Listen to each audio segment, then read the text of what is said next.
Et je me disais, voilà, il faut faire des filotes quand même parce que voilà, ça veut dire, soit c'est humain, quoi, ça veut dire c'est comme ça qu'il faut le faire et ça serait donc, pendant tout ce temps-là, j'ai continué à donner de la zaka, à faire des filotes, etc., mais je sentais que c'était, tu vois, et puis ça s'est confirmé, quoi, très vite. Et en fait, j'ai senti un peu ça même pendant tous les shoshim, quoi, avant toutes les filotes que j'ai fait maintenant. Et je sentais, tu vois, j'ai senti que, tu vois, en fait, c'était comme si c'était, tu vois, c'est parce que normalement, en fait, si tu veux, les kadishim et tout ça, c'est pour faire sauver la neshama du Gainam. Bien qu'il y en a qui disent, tu vois, le Rizal, il dit que c'est aussi pour faire monter la neshama dans le Gan Eden. Mais je sais pas, j'avais l'impression, tu vois, qu'en fait, c'était en fait pas nécessaire a priori, tu vois, et que tu vois, que c'était un petit peu, tu vois, envoyer tu vois, j'ai pas dit que c'était pas des mitzvot, etc. Je suis très content de l'avoir fait, et c'est sûr que tu vois que ça c'est un srout et que c'est une tradition, etc. Mais je me suis dit, tu vois, c'est pas ça, tu vois, ça veut dire il y a quelque chose il y a quelque chose qui manque, tu vois, ça veut dire, et je me suis dit en fait, tu vois, parce que voilà, parce que je me suis dit en fait, j'ai commencé à réfléchir, je me suis dit qu'est-ce qui aurait fait vraiment plaisir à ma mère si jamais vraiment elle voulait qu'on fasse quelque chose, tu vois, les Louis Nishmata et tout ça, et j'ai réfléchi, je me suis dit ouais, en fait, est-ce qu'elle aurait voulu, c'est qu'en fait, on aille dans des écoles, on a avoir des classes où il y a des enfants, tu vois, qui ont, je sais pas, 7, 8 ans ou même plus petits, et leur donner des glaces, tu vois. Parce qu'en fait, ça veut dire, elle aimait tellement les enfants, elle aimait tellement, ça veut dire, truc que en fait, c'est ça ce qui lui ferait vraiment plaisir, quoi. Ça veut dire, et là, je suis sûr que ça serait vraiment un Louis Nishmat plus que faire des kaddish et des machins, des ananas, etc. Et ça veut dire, parce qu'elle avait vraiment, ça veut dire, même, tu vois, ça veut dire, tu vois, ceux qui l'ont connu depuis sa jeunesse, ça veut dire, avant que moi, qu'on soit né, ma mère, elle était infirmière dans un hôpital ça veut dire dans un hôpital pour les enfants, quoi. Ça veut dire qu'il était, ça veut dire dans les Ardennes. Et à l'époque, ça veut dire juste après la guerre, il y avait un grand taux de mortalité infantile encore, tu vois, à cause des maladies, etc. En fait, tu vois, et mon père, en fait, ça veut dire, il s'est marié avec ma mère parce que lui, il était médecin dans cet hôpital, mais il avait été surtout impressionné comment est-ce que ma mère s'occupait des enfants, qu'elle voyait qu'il n'y avait aucune autre infirmière qui s'occupait des enfants comme ça, qui était super, ça veut dire très, très on target, ça veut dire qu'en fait, il y avait plein d'enfants qui mouraient, mais qu'en fait, parce qu'à l'époque, ils ne savaient pas comment réhydrater les enfants, donc il fallait faire en fait des piqûres vraiment sur la veine dans le cerveau, des choses comme ça. Et c'était en fait, tu vois, quelque chose qui était, tu vois, c'était vraiment pas facile à faire. Ça veut dire la plupart des infirmières, en fait, elles laissaient tomber. Et tu vois, et que ma mère, tu vois, elle était super macpida, que grâce à ça, elle a sauvé plein d'enfants, etc. Et mon père, il était très, ça veut dire très, il avait été très impressionné par ça, et que c'est comme ça que c'est marié avec elle. Mais ça veut dire, c'est vrai qu'en fait, au fond, ça veut dire elle aimait les enfants, ça veut dire elle avait un amour, tu vois. En fait, principalement, c'est vrai qu'elle avait un amour des enfants d'une manière générale. Bon, après, quand elle est devenue grand-mère, etc., évidemment, elle s'occupait beaucoup des petits-enfants. Mais ça veut dire qu'elle a gardé ça et que pour elle, je pense, c'était quelque chose de fondamental. Et tu vois, comme je dis, que c'est quelque chose aussi qui s'est beaucoup perdu, puisqu'aujourd'hui, le rapport à la maternité, c'est vraiment mal vécu ça veut dire je vais dire par la plupart des femmes aujourd'hui, mais bon, je vais pas dénoncer la race, mais disons que, en tout cas, c'est pas évident, c'est pas un rapport évident, en tous les cas, aujourd'hui, pour les femmes. Mais bon, ce que je voulais dire, je voulais simplement raconter une anecdote, voilà, si j'avais une anecdote comme ça, parce que ça montre quand même aussi, je pense que cette anecdote, elle montre deux choses, elle montre qu'en fait, voilà, parce que tout le monde pourrait croire, en fait, voilà, ma mère, c'était quelqu'un qui aimait les enfants, ok, très bien, et c'est tout, mais en fait, pour expliquer, tu vois, c'est que, à la fin de sa vie, mais même pas vraiment dans les, on va dire, les 20 dernières années de sa vie, quand même, elle s'est aimée beaucoup à étudier la Kabbalah, etc. Et étudier, ça veut dire étudier la Kabbalah, c'est pour ça aussi que ça s'est vu dans ses travaux, dans les choses qu'elle faisait quand elle a commencé à travailler beaucoup sur la calligraphie et sur la forme des lettres, etc., avec la loue, etc. Et après, elle est rentrée énormément dedans. Ça veut dire, voilà, elle étudiait beaucoup la Kabbalah. Et comment dire, il y a une fois, ça veut dire, ça, je me rappelle de ça. Ça veut dire, elle était en train elle a arrêté d'étudier, ça veut dire en public, ça veut dire qu'à un moment, tu vois, plus ou moins, elle donnait des cours, etc. Il y a deux choses, tu vois, qu'elle a arrêté de donner des choses de Kabbalah. La première raison, c'est parce que quand elle a vu que les gens lui posaient des questions, et pour elle, elle pensait et disait, ouais, Sarah a la réponse, Sarah a la réponse. Et que tu vois, quand elle a entendu ça, elle a dit, ouais, ça, c'est sûr que je dois arrêter parce que ça veut dire, c'est pas possible, ça veut dire, quand quelqu'un il enseigne la Kabbalah, dans la Kabbalah, c'est impossible de poser des questions à quelqu'un. Chacun, il doit avoir sa réponse. Et si quelqu'un, il peut penser même que moi, j'ai une réponse, ça veut dire qu'il n'a pas compris ce que je dis. Donc, tu vois, c'est à cause de ça qu'elle a arrêté. Mais ça, c'est pas ça le plus important. Elle avait arrêté d'une autre raison. Parce que tu vois, pendant une période, et ça c'est parce que tu vois, donc elle était toujours en train d'étudier, elle n'était pas toujours toujours en train d'étudier, mais quand elle étudiait, voilà, étudier, quoi. Et donc, à un moment, il y avait des enfants, des petits-enfants, puisque tous mes frères et sœurs, ils emmenaient toujours les enfants là-bas. Tu vois, qui se sont battus, etc. Et machin, bla, et ils ont couru vers elle et ils demandaient, tu vois, ça veut dire de l'aide ou je sais pas quoi, ils voulaient un truc, tu vois. Et tu vois, ça veut dire, comme ma mère, elle était tellement concentrée dans ce qu'elle faisait, tu vois, elle leur a crié, elle leur a dit, ah non, laissez-moi tranquille. Et après ça, tu vois, elle a dit quoi? Ça veut dire, elle s'est dit quoi? J'ai créé mes petits-enfants parce que j'étais simplement en train de réfléchir sur un problème de Kabbalah, que c'est incroyable. Ça veut dire qu'il n'y a pas de plus grande avéra que ça, quoi. Et qu'à partir de ce moment-là, elle a complètement arrêté d'étudier parce qu'elle dit, si jamais, en fait, je dois apporter toujours, elle se sentait toujours qu'elle devait apporter assistance soit à ses petits-enfants, soit à mon père qui était malade et elle était toujours dans une situation où elle est restée infirmière toute sa vie, quoi, grosso modo, à faire des piqûres, etc., parce qu'elle n'a jamais pris sa retraite, quoi. Et tu vois, elle s'occupait de tout le monde, etc. Mais qu'elle se sentait comme si c'était, en fait, pour elle, ça veut dire sa première, en fait, ça veut dire sa première responsabilité, c'était en fait tu vois, de s'occuper des enfants, de s'occuper de mon père, de s'occuper de tous les gens autour, et que si jamais, en fait, quand elle étudiait, ça allait faire, tu vois, ça allait faire qu'elle était moins, ça veut dire qu'elle allait porter moins d'attention, ça veut dire aux gens autour d'elle, etc. Ça veut dire qu'il fallait pas qu'elle étudie, quoi. Tu vois, c'est une anecdote, genre ça, c'est une anecdote vraie, etc. Bon, à part ça, je sais pas quoi dire d'autre. Tu vois, il y a beaucoup de choses, vraiment, il y a beaucoup de choses à dire. Hein, ça veut dire, une chose que je veux dire, ça veut dire, ok, ça veut dire une chose, il y a beaucoup à dire, mais disons une chose qu'elle était vraiment spéciale, ça c'est sûr, c'est sa résilience, quoi. C'est-à-dire qu'elle était capable, tu vois, ça veut dire elle a passé vraiment des périodes difficiles, ça veut dire depuis son enfance à elle, quoi. Ça veut dire puisque en fait, elle a vécu cachée plus ou moins pas pendant la, c'est oui, pendant la guerre, etc. Elle a des souvenirs d'enfance, tu vois, où elle était cachée dans la forêt avec sa grand-mère et avec mon grand-père, tu vois, pendant la guerre, etc. Mais bon, pour elle, ça veut dire, à chaque fois, elle racontait, tu vois, beaucoup d'histoires sur sa grand-mère, de dire qu'en fait, tu vois, ça veut dire une des anecdotes qu'elle racontait toujours, ça veut dire qu'en fait, donc eux, ils étaient cachés, je sais pas où, en fait, dans la campagne. À un moment, ils étaient dans le sud, quand ils étaient partis en zone libre, etc. Mais qu'à la fin, et ils avaient une vache, tu vois, et que toute la vache, ils avaient une vache, et que de cette vache-là, il y avait du lait, et le lait, ils vendaient le lait, et en fait, ils avaient une magouille, tu vois, ça veut dire pour faire, si tu veux, pour avoir une parnassa grâce à ça, quoi. Ça veut dire toute leur parnassa, elle dépendait de la vache qu'ils avaient. Donc la vache, c'était, tu vois, faire attention à la vache, c'était le Kodesh HaKodashim, etc. Et que une fois, et ça veut dire, ça c'est une histoire vraie, tu vois, ça veut dire, mais à chaque fois, elle racontait cette histoire-là, qu'une fois, donc si tu vois, en fait, ils ont été trouvés par les Allemands dans la forêt et tout ça, etc. Et que les Allemands, en fait, ils n'étaient pas intéressés à les tuer ou à les prendre à eux, ils voulaient prendre la vache. Parce que tu vois, ça veut dire aussi, tu vois, je pense que ça devait être la fin de la guerre, etc. Et qu'ils étaient, ça veut dire, ils étaient, comment dire, ils étaient sûrement, ils n'avaient pas beaucoup à quoi manger, ni du lait, ni quoi que ce soit. Et donc, eux, ils voulaient réquisitionner la vache. Mais que tu vois, que sinon, ils étaient prêts à les laisser tranquilles. Mais que ma grand-mère, elle a dit non, vous ne touchez pas à la vache. Et qu'elle s'est battue contre les nazis qui étaient venus et que les nazis, ils l'ont laissé tranquille avec sa vache. Je vais raconter ça, tu vois, de dire que, tu vois, ça veut dire qu'en fait, voilà, si jamais quelqu'un, en fait, il veut se battre, en fait, finalement, et tu vois, ça veut dire qu'il veut toujours s'en sortir, tu vois, mais, mais à part ça, ça veut dire, voilà, mais ce que je veux dire, donc quand même, tu vois, ça veut dire après la guerre, il y avait beaucoup de, tu vois, ça veut dire bon, il y avait des privations, ça veut dire bon, mais ça veut dire c'était comment c'est connu toutes les histoires du rationnement, tous ces machins, etc. Mais c'est pas ça que je pense que c'était quelque chose, tu vois, que je parle de la résilience, mais je pense que elle a eu beaucoup de, on va dire, ça veut dire, elle s'est fait beaucoup emmerder dans sa vie, quoi.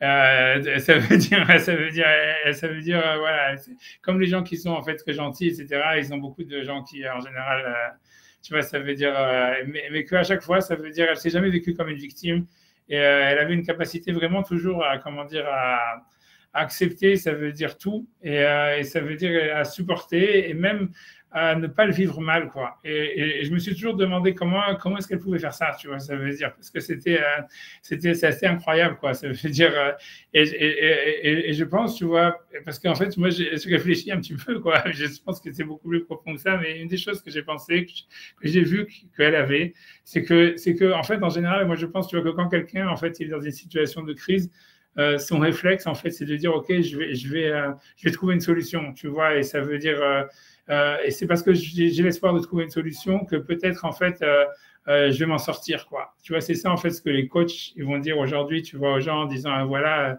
tu réfléchis pour trouver une solution, blablabla, ne te laisse pas abandonner, tu vois, comme dans les films et tout ça. Mais en fait, tu vois, moi, je pense, tu vois, qu'en réalité, c'est pas vrai, tu vois. Ça veut dire, la plupart du temps, quand tu as une situation de merde, tu es dans une situation de merde et en fait, il n'y a pas de solution, quoi. Et que tu vois que c'est pas la peine, tu vois, en fait, de s'entêter, tu vois, ça veut dire tu vas d'essayer de trouver une solution. Des fois, il n'y en a pas, quoi. Et tu vois, ça veut dire, et après, accepter la situation, c'est difficile d'une certaine manière. Et moi, ce que j'ai vu, en fait, c'est que parce que tu vois, c'est vrai en fait que tu vois, tout le monde dira, mais sur ma mère, c'est tu vois ce que mes frères ils ont dit, c'est un truc très évident. Ça veut dire aussi chez elle, c'est que il y avait chez elle quelque chose d'une grande. Le principal toujours, c'était l'équilibre. C'est d'être toujours. Ça veut dire quoi qu'on fasse.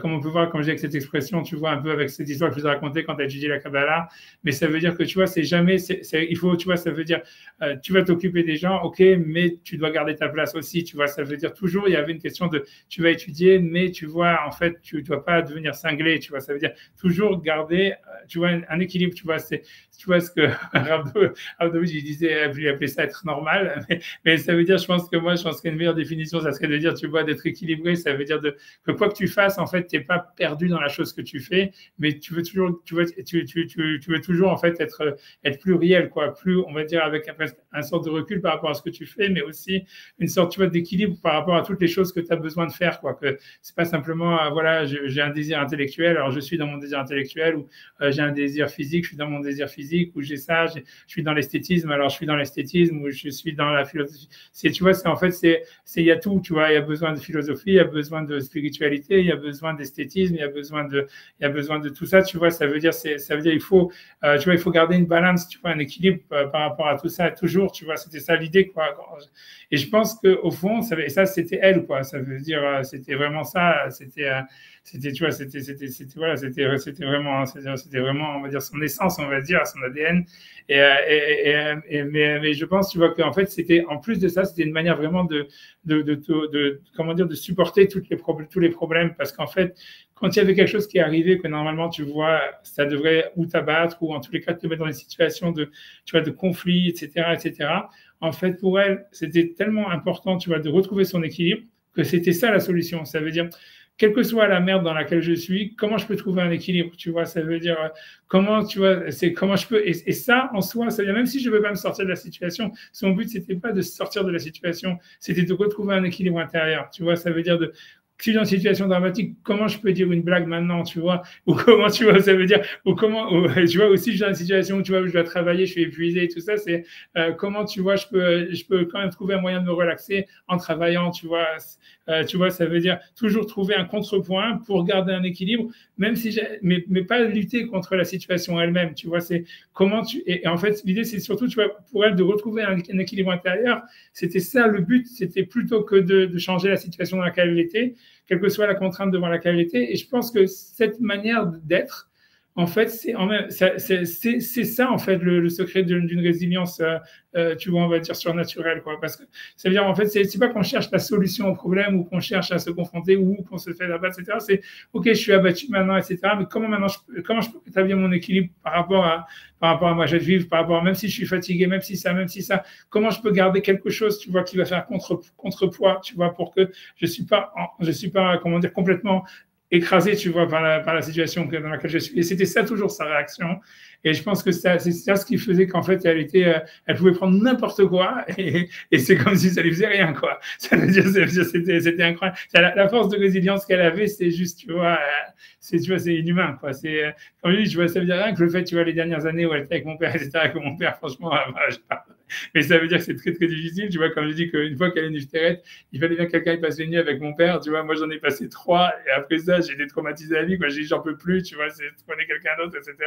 Et même, tu vois, tout le monde fait là. Et je lui dis, mais comment ma mère, elle a pu rester 10 ans comme ça, tu vois, mais ça veut dire, mais ça, parce que ce qu'il nécessite, tu vois, vraiment, tu vois, tu peux pas dormir, quoi, c'est impossible, ça veut dire, c'est faut oublier mais c'est que des trucs comme ça, mais je me dis, mais alors qu'elle, elle était toujours comme si, tu vois, rien ne se passait, tu vois, ça veut dire, c'était, tu vois, c'était le souhait tableaux, c'est normal, c'est des trucs, elle continue à faire des tableaux, elle continue à faire ça. Je dis, mais comment elle a fait ça, tu vois, ça veut dire, pour moi, mais je pense que c'est justement ça, c'était, tu vois, c'était qu'elle trouvait, tu vois, ça veut dire comme, et que ça veut dire trouver l'équilibre, c'était en soi la solution, quoi, c'est tout, tu vois. Après ça, la situation elle-même, on l'accepte, mais si j'arrive à trouver tu vois, une sorte, tu vois, d'équilibre où je peux, où ça veut dire où je peux être, tu vois, dans une situation en fait, si tu veux, une sorte où je suis pas enterré dans ma situation, mais que c'est ça le point, tu vois, ça veut dire, c'était ça en fait, tu vois, ça veut dire, c'était en ça la solution, tu vois.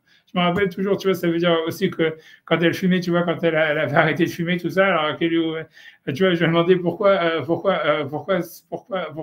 t'as arrêté de fumer. Elle m'a dit oui, j'ai arrêté de fumer parce que je sentais que j'étais plus libre d'arrêter. Et quand j'ai senti que, tu vois, que ça veut dire que je perdais ma liberté. Donc pour elle, ça veut dire qu'il fallait arrêter, tu vois. Et ça veut dire, tu vois, mais voilà, constamment, c'était qu'elle voulait toujours se sentir libre. Et cette liberté, elle n'était pas en fait dans le fait que je peux faire ce que je veux, mais c'est que j'arrive à garder, ça veut dire, voilà, quand vraiment le mot équilibre, une paix intérieure ou quelque chose, tu vois, où tous les aspects de ma personnalité, ils peuvent cohabiter, quelle que soit la situation. Et ça, ça lui a permis vraiment de passer des trucs que n'importe quel être humain, et à mon avis, il n'aurait jamais passé, quoi. En tout cas, que moi, pas du tout ce niveau, on va dire, quoi. Tu vois, donc je sais pas, voilà, je voulais dire ça, je sais pas, je sais, je quoi dire. Bah,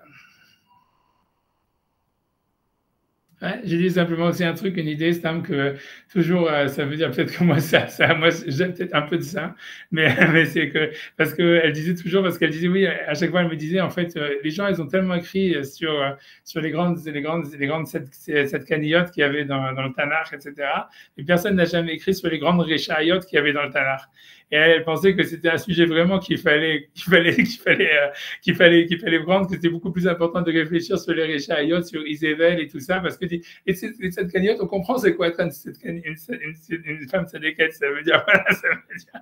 Mais tu vois, qu'est-ce que ça veut dire, tu vois, pour une femme d'être une récha, etc. Et que tu vois, pourquoi la Torah nous parle, tu vois, de ces femmes qui étaient, tu vois, enfin, moi, j'ai regardé du que Isével, mais il y en a d'autres, à mon avis, tu vois, ça veut dire, tu vois, qui ont poussé leur mari à faire des avérotes ou des choses comme ça, ou tu vois, qui ont fait des trucs, il y a beaucoup, Atalia, il y en a beaucoup dans la Bible, en fait, parmi tu vois, les reines qui étaient des grandes réchaïotes, etc., qui ont même tué leurs enfants, des choses pareilles, et que tu vois, elle pensait vraiment que c'était sur ça qu'il fallait réfléchir, quoi, que c'est pas pour rien que ces personnages étaient dans le Tanakh.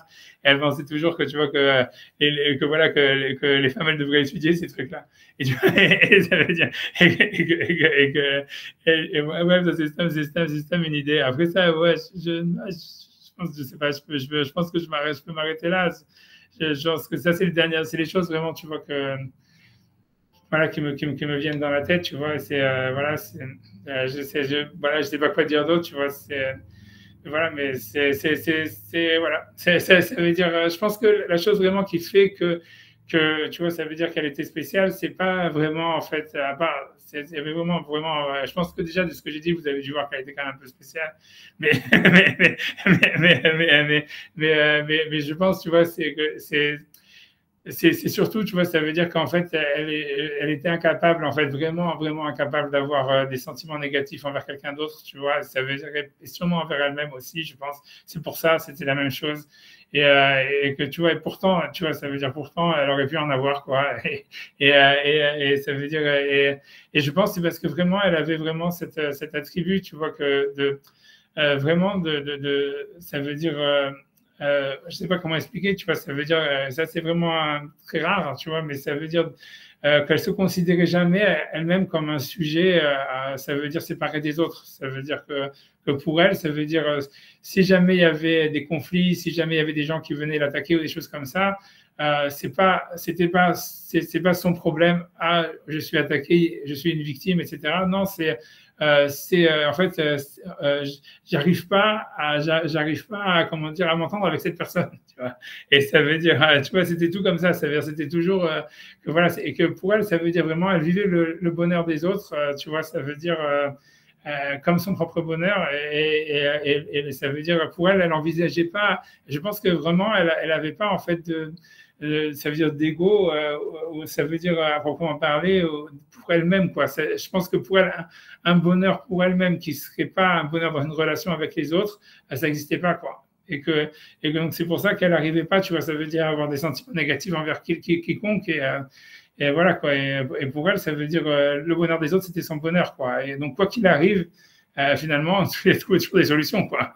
Parce qu'en fait, si tu veux, ça veut dire, en fait, quand on réfléchit comme ça, en fait, ça veut dire, voilà, en fait, on arrive à sortir de tous les problèmes, en fait. C'est très, c'est très, mais je veux dire, voilà, je veux dire aussi ça veut dire aussi, après ça, je vais vraiment arrêter, mais c'est-à-dire, je pense que là, vraiment, vraiment, la chose, à mon avis, que la plus, où elle était vraiment spéciale, et je pense que chacun peut prendre de ça, et que ça vraiment, c'est très spécial, tu vois, c'est qu'en fait, elle était capable, donc, vraiment, donc, elle donnait de l'amour énormément, c'était vraiment, on va dire, ça veut dire, on va dire, c'était sa raison d'être, on va dire, c'était de donner de l'amour, tu vois, et c'était vraiment ça. Je pense que c'est la dernière, je pense que je pense qu'avec Sapphira, c'est vraiment la fin du romantisme, à mon avis, pour moi, tu vois, je pense que c'est la dernière personne romantique qu'il y a eu, en fait, je pense, sur Terre, je pense que c'était ma mère, quoi, je pense que voilà, ça veut dire, parce que tu vois, pour elle, elle vivait, tu vois, c'était pour elle, mais ce que je veux dire, c'est que pour elle, tu vois, c'était donner de l'amour, c'était vraiment ne pas écraser l'autre, tu vois, c'était au contraire, c'est laisser toute sa liberté à ses enfants, toute sa liberté à, tu vois, ça veut dire que c'était pas de l'amour toxique, c'était le contraire de prendre le contrôle sur l'autre, c'était au contraire pour elle donner de l'amour, c'était en fait c'était donner à l'autre la possibilité d'avoir le plus de liberté possible, d'avoir le plus d'être capable d'exprimer le plus, tu vois, ce qu'il y avait en lui-même, etc. Tu vois, et ça c'était quelque chose, tu vois, qui était, tu vois, ça veut dire, et bien qu'en fait, elle en souffrait énormément elle-même, tu vois, c'est-à-dire, ça veut dire, parce que voilà, c'est difficile, tu vois, pour une mère, etc. Voilà, elle m'a laissé aller à la yeshiva, moi je suis parti à la yeshiva à 14 ans, tu vois, c'était difficile pour moi, mais c'était extrêmement c'était difficile pour elle, tu vois, c'est-à-dire, surtout qu'à l'époque, il n'y avait pas les cell phones, il n'y avait pas tout ça, il n'y avait rien, quoi, ça veut dire, tu vois, mais c'est-à-dire, voilà, ça veut dire, mais elle n'a pas fait que ça avec moi, je pense, avec mes autres frères et sœurs, etc. Ça veut dire, elle voulait vraiment que, tu vois, ça veut dire, ce qui te rend heureuse, tu vois, c'est ça ce qui doit me rendre heureuse et que, en fait, et c'est ça aimer quelqu'un, quoi. Et je pense que ça, c'est vraiment, voilà, ça, c'est vraiment quelque chose d'un grand message, quoi. Aujourd'hui, les gens, ils comprennent pas ça, tu vois, ils pensent que aimer quelqu'un, tu vois, c'est le faire accomplir nos rêves, tu vois. Je pense que j'aime mes enfants parce que, voilà, il va faire ce que j'ai rêvé pour lui qu'ils deviennent, tu vois. Alors que, tu vois, c'est pas ça, quoi. Tu vois, aimer ses enfants, tu vois, c'est essayer que, tu vois, tu vois, qui s'épanouissent et qu'ils soient capables, en fait, tu vois, d'être ce qu'ils veulent être, tu vois, etc. Je pense, voilà, ça c'est une idée simple et je pense que, tu vois, qui est vraie, etc.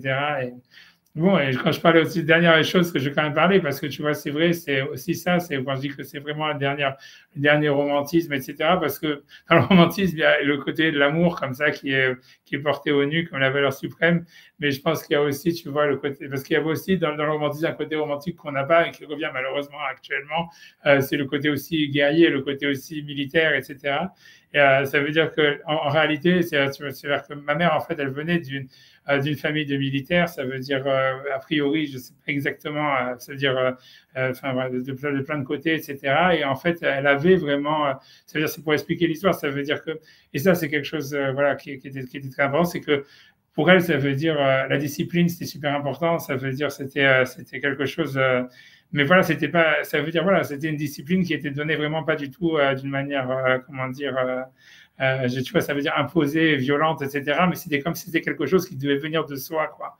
Et ça veut dire, elle avait pour elle, ça veut dire, grosso modo, c'est clair que les enfants, en fait, ils suivent l'exemple des parents plutôt que ce que les parents ils disent. Et je pense que, je n'ai pas dit que moi je suis très discipliné, ça veut dire si j'étais discipliné, je pense que j'aurais un embonpoint largement inférieur à celui que j'ai actuellement.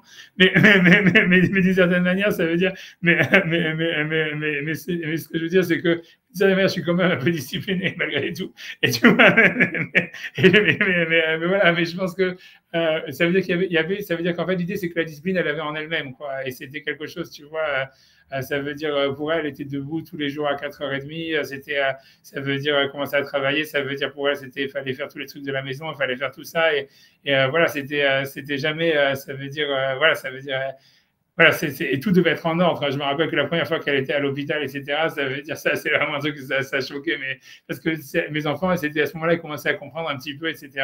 Et donc, tu vois, elle était à l'hôpital, finalement, ça, elle devait, en fait, c'était encore un truc où, voilà, il y avait beaucoup de problèmes. Mais avant ça, elle avait demandé, elle avait trouvé que si tu veux, que les volets de l'appartement, ils n'étaient pas assez propres, etc. Donc, elle avait payé quelqu'un pour qu'il vienne nettoyer les volets, etc. Et elle se relève du coma. Moi, je suis à l'hôpital, ils sont en train de la voir. Elle me dit, est-ce que le type, il est venu pour laver les volets? Ça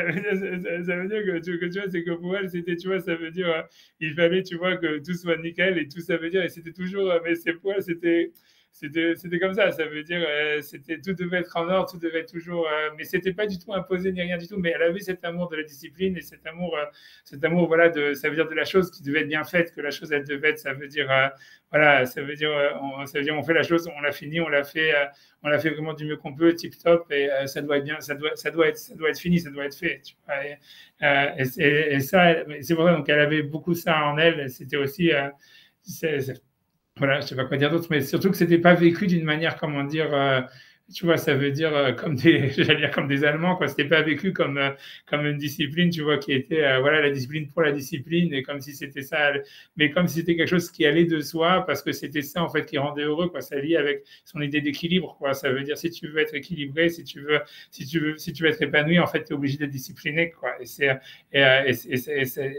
vient, tu vois, ça veut dire, voilà, c'est l'un avec l'autre, quoi. Voilà. Donc, je pense, voilà, quelque chose peut-être qu'on peut prendre, voilà, aussi de ça que, en fait, le bonheur, il vient de la discipline beaucoup, tu vois, et c'est comme ça qu'il faut vivre la discipline, quoi. Il faut l'avoir comme une manière de s'épanouir, tu vois, comme quelque chose, tu vois, qui nous épanouit, pas comme quelque chose, en fait, qui nous frustre, quoi. Voilà. Je vais pas rajouter, je pense que j'ai parlé plus que ce que je croyais que j'allais parler. Et voilà, honnêtement, voilà, comme je dis, voilà, je pense qu'on pourrait parler énormément. Moi, j'ai beaucoup de chance d'avoir eu cette mère. J'en suis tout à fait conscient et j'espère que je pense que beaucoup d'enfants pensent la même chose. Mais bon, c'est sûr que, voilà. Voilà, je sais pas, je pense pas que mes enfants seront aussi fiers de moi que moi j'ai été et voilà, enfin, peut-être que ça peut changer, mais enfin voilà, je ne sais pas quoi dire d'autre, honnêtement. Voilà, c'est sûr que pour moi, c'est encore, voilà, c'est une lumière qui s'éteint. Je ne sais pas, moi, j'ai eu la chance quand même de grandir avec des personnes extraordinaires. Ça veut dire avec Rabbi Yaakov Toledano, avec David Feinstein, avec Anton Friegel, d'avoir grandi avec tout cela et d'avoir avec ma mère aussi, ouais, fait partie en fait de ce panthéon, on va dire. Et voilà, et c'est une grande chance d'un côté. C'est aussi quelque chose en fait c'est pas évident en fait ça veut dire c'est pas évident aussi à comment dire. C'est une grande, c'est pas évident ça veut dire que quand on voit toute cette génération qui s'en va, etc. C'est très difficile de garder un espoir dans la vie, quoi. Après, quand on a grandi avec des gens comme ça, quand on voit plus des remplaçants, on va dire autour, quoi. Et, c'est sûr que c'est pas évident en fait. Mais bon, pour ça, j'ai un autre exemple, quoi. C'est mon Rav Ramnathan Freigal Zatzal, qui est le talmide un des talmidim de Rav Yerucham, etc., et que lui, il avait grandi avec le Chavetz Chaim, avec tout cela. Et lui aussi, quand il arrive aux États-Unis, ça a été pour lui. Je vais arrêter de parler, mais ça veut dire que lui aussi, si tu veux, il était toujours. Ça veut dire, il a vécu toujours dans la, comment dire, comment dire, dans la nostalgie, en fait, si tu veux, de Kelem, tu vois, de où est-ce qu'il avait grandi, etc. Il s'en était jamais remis, en fait, tu vois. Mais en fait, je pense que être nostalgique, c'est aussi une manière, ça peut être aussi une manière d'être, quoi, en fait. Comme en fait, tu vois, l'équilibre, c'est une manière d'être. Je pense aussi que la nostalgie, ça peut être une manière d'être. Et voilà, quoi. Je pense que tout est l'idée que je pense qu'on peut, je prendre de ma mère, c'est de cette histoire-là, c'est qu'on peut tout positiver, quoi. Tout peut être transformé en positif, quoi. Ça veut dire c'est que dans la manière en fait on l'aborde, en fait. La solution, elle n'est pas de se battre contre la réalité, elle est plutôt de l'aborder différemment pas pour lui donner un sens positif, mais pour qu'on garde une liberté à l'intérieur, qu'on ne soit pas enfermé dans une histoire, quoi. Qu'on ne soit pas enfermé dans un scénario qu'on s'est écrit, quoi. Et quand on est capable de faire ça, alors voilà, en fait, tout est beau. Voilà.